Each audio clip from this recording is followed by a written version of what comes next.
হাসিনা ইউনুসবাজি করছে, ইউনুস হাসিনাবাজি করেছে। মোহাম্মদ ইউনূসের পলিটিক্সটা কি ছিল? ওনার পলিটিক্সটা ছিল ওনার পার্সোনাল কিছু এজেন্ডা উনি অ্যাপ্রুভ করে নিয়েছেন। হি ইজ পাওয়ার লাভার আর হি ইজ মানি লাভারও। এখানে সংবিধানও নাই, এখানে জনগণের অভিপ্রায়ও নাই।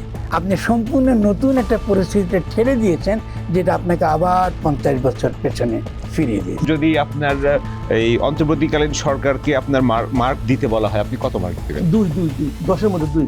ইউনুসের পলিসি তো ছিল হাসিনা ইউনুসবাজি করছে, ইউনুস হাসিনাবাজি করেছে। মোহাম্মদ ইউনূসের পলিটিক্সটা কি ছিল? ওনার পলিটিক্সটা ছিল ওনার পার্সোনাল কিছু এজেন্ডা উনি অ্যাপ্রুভ করে নিয়েছেন, এইসব কাজ করেছেন। আর খোলা সিটি দিয়ে ওনার শখ ছিল বাংলাদেশে সরকারে আসার, রাজনীতিতে আসার। তো খোলা সিটি দিয়ে তো উনি খোলা সিটি বন্ধ করছেন, আসেন না। সেটা 2007 সালের জরুরি অবস্থা সরকারের সময় 111 সময়। ওই সময় তো ওনাকে ওনাকে তো প্রধান উপদেষ্টা করার কথা ছিল, কিন্তু উনি রাজি হন না। তার কারণ তখন কনস্টিটিউশন তত্ত্বাবধায়ক সরকারের মেয়াদ ছিল 3 মাস, কেমন 90 দিন। তো তাকে তিনি পরে কিন্তু তিনি নিজের মুখে বলছিলেন যে আমি এটা জানি যাকে বলছে, যে ওই ফখরুদ্দিন যেরকম 2 বছর ছিল এটা বললে তো আমি যেতাম। তাহলে হি ইজ পাওয়ার লাভার, একটা বেশি সময় থাকার জন্য তার আগ্রহ ছিল। আর হি ইজ মানি লাভারও। তার সম্পদ টম্পদ যা ট্রাস্ট করুক যাই করুক ওইগুলোর দিকে ওনার ন্যাক নজর সবসময় বেশি থাকে। উনি এসে সেই জাতীয় কাজগুলো নিজেরগুলো কিছু গুটাই নিচ্ছেন। আর হাসিনা তাকে যথেষ্ট অসম্মান করেছে। হাসিনার বেয়াদবিগুলা তো একটা প্রতিশোধ উনি নিতে পেরেছেন, হয়েছে তো। এখন যেই শক্তির বলে হোক, কেউ বলে ফিটার হাসদের অর্গানাইজেশন হয়েছে, কেউ বলে শিবিরের মাধ্যমে হইল, 6 তারিখের জায়গায় 5 তারিখে একদিন আগায় নিয়ে আসলো, যেভাবে হোক তিনি তো আসতে পারছেন। এখন যদি উনি আবার কোনো কিছুতে আসতে পারেন, সেটাও অসম্ভব বা অবিশ্বাস্য কিছু হবে না যদি উনি চান। অর্থনীতি একটা অবস্থায় রেখে গেছেন, রাজনৈতিক অবস্থাটা কেমন রেখে গেছেন? উনি কোনোটা তো ভালো অবস্থা রাখেন না।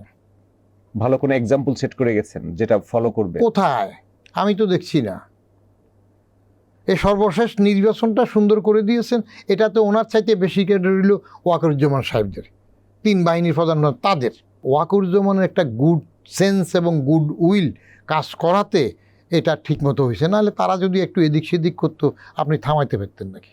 কারণ ইউনুস গভর্নমেন্টের তো মেইন ভিত্তি সাপোর্ট ছিল তারা। এই ছেলেপেলে চিৎকার টিৎকার এগুলো এগুলো আর্মি যদি শক্ত হয়, আর্মির যে চেইন অফ কমান্ড শক্ত থাকে, তাহলে এগুলো ঠান্ডা করা তো 2 দিনের ব্যাপার ছিল না। They could do it easily. কিন্তু করেনি কেন? অনেক করেনি। ইউনুস সরকার সেটা সেভাবে চায়নি। ইউনুস সরকার যদি চাইতো বঙ্গবন্ধুর বাড়ি কি ভাঙতে পারত? ইউনুস সরকার কখনো এই জাতীয় জিনিসগুলো স্ট্রিমলাইন করতে চায়নি। বিশৃঙ্খল হোক, ছেলে ফেলে যা খুশি করুক, দরকার হইলে জেনারেশন তো নষ্ট করে দিয়েছে। বিনা পরীক্ষায় পাশ দিয়ে দিতেছে, হাইকোর্টে ঢুকে বিচারক বাইর করে দিতেছে। অন্তর্বর্তীটা তো একটা পলিটিক্যালি অত্যন্ত গুরুত্বপূর্ণ একটা ধারণা, যে একটা পুরনো ব্যবস্থা চলে গেছে, নতুন ব্যবস্থা গঠন করতে হবে, এইগুলো অন্তর্বর্তীর মানে। কিন্তু তারা বলছে উপদেষ্টা, এটা হয়েছে উপদেষ্টা সরকার, অন্তর্বর্তী না। উপদেষ্টা মানে হলো শেখ হাসিনা আছেন, শেখ হাসিনার পুরো ব্যবস্থাটা আছে, তার আমলা থেকে আরম্ভ করে সেনাবাহিনী থেকে আরম্ভ করে সব কিছু আছে, তার আইন আছে, তার সংবিধান আছে।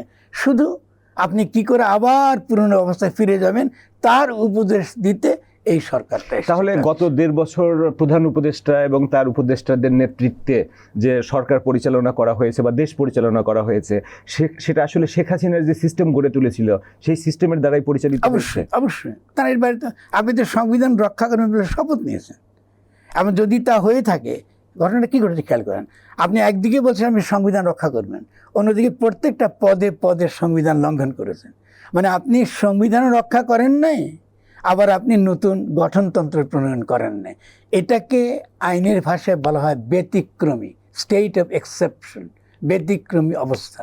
মানে বাংলাদেশের ব্যতিক্রমী অবস্থাটাকেই আপনি স্বাভাবিক করেছেন, আর নির্বাচনটা সেই ব্যতিক্রমটাকে বৈধতা দিয়েছে। আমি আবার বলি, খুব গুরুত্বপূর্ণ, এই ব্যতিক্রমটাকে বৈধতা দিয়েছে।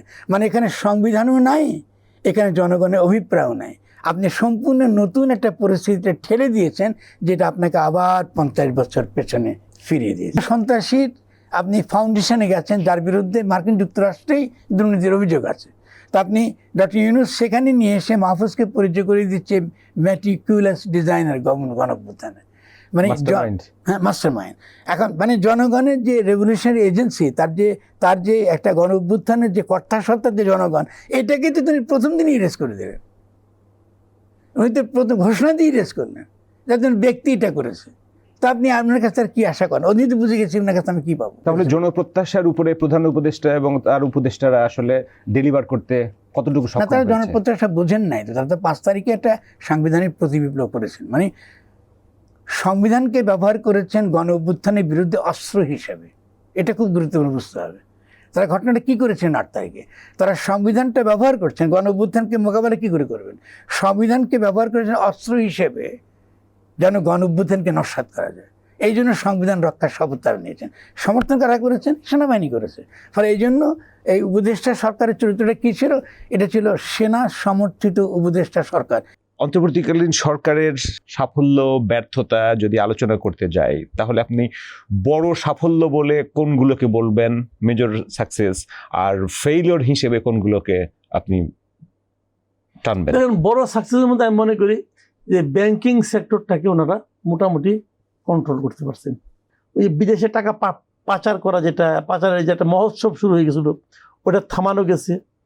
ব্যাংকগুলো মোটামুটি ভালো, ব্যাংকিং সেক্টরটাকে মোটামুটি একটা মানে অর্থনীতিতে রক্তক্ষরণটা বন্ধ হয়েছে। আর পজিটিভ দিক হলো আমি যেটা মনে করি হলো যোগাযোগ ব্যবস্থা, মানে যোগাযোগ যে সেক্টরটা, এই সেক্টরে কিছু মানে এখানে যিনি উপদেষ্টা ছিলেন, এই উপদেশটাকে আমার কাছে মনে হয়েছে যে উনি মোটামুটি কিছু কাজ করছেন। আইন উপদেষ্টার উপর আমার অনেক ভরসা ছিল, আশা ছিল, উনি পারেন নাই।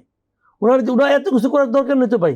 উনি কয়টা জিনিস করছেন, কয়টা আইন করছেন, কয়টা অধ্যাদেশ করছেন, এগুলি ইম্পর্টেন্ট না। ইম্পর্টেন্টটা হলো আপনি যদি প্রথম থেকে যে একটা কাজ করতে পারতেন, যে নিম্ন আদালতের উপর আপনার নিয়ন্ত্রণটা আপনি সরাই নিতেন, সেটা তারা করে নাই, সেটা শেষে করছে এসে। কখনোই করে নাই। ওই যে সরাই নিত রে ভাই, তাহলে আপনি বলেন সরাই নিলে কি আনিস আলমকে মানুষ জেলে থাকে? সরাই নিলে কি আনিস আলমকে জামিন বারবার করা হয়?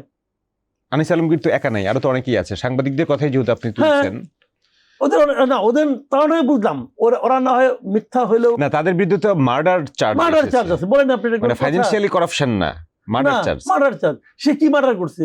তার সঙ্গে আলাপ আলোচনা কেটা শেখ হাসিনা বলছে যে গুলি করো, বলছে এটা।